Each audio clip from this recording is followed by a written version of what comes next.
Candidat au prestigieux poste de secrétaire général de l'UAT, l'Union africaine des télécommunications, Luc Missidimbazi, tel un globe-trotter, parcourt les différentes capitales pour présenter sa candidature aux partenaires internationaux à l'effet de maximiser au mieux ses chances de réussite.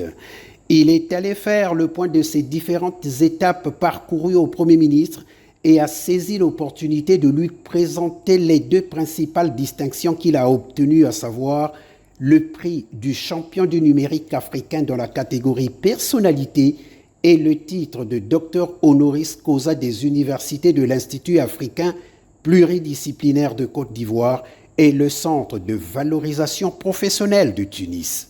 Très satisfait déjà parce que c'est aussi le fruit de son travail en tant que son collaborateur. Nous mettons en place une politique et nous travaillons dans ce sens-là. Donc c'est, je pense, une très grande satisfaction. La deuxième chose, c'est des encouragements.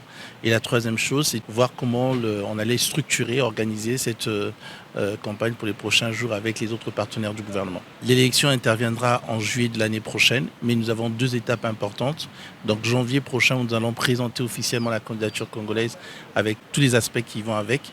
Et puis nous aurons en mars le conseil d'administration où nous allons avoir la présentation des politiques des candidats et des pays. Vous avez les atouts en votre possession pour justement briguer ce poste qui se ferait plaisir au Congo. Comment vous vous sentez? Confiant, mais vous savez, en diplomatie, il faut être méfiant aussi.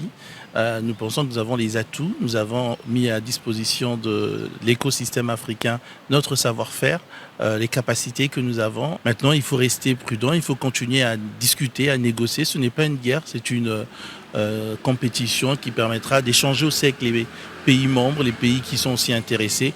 Nous sommes très confiants au regard de ce que nous avons réalisé, mais ça reste quand même une élection et ça reste une démarche diplomatique. Conseiller en télécommunications et numérique du chef du gouvernement, au cadre de l'ARPCE, l'Agence de régulation des postes et communications électroniques, président de l'ONG Pratique et promoteur du salon Osiane, ce féru des télécoms et des politiques numériques cumule plus d'une vingtaine d'années d'expérience dans le domaine.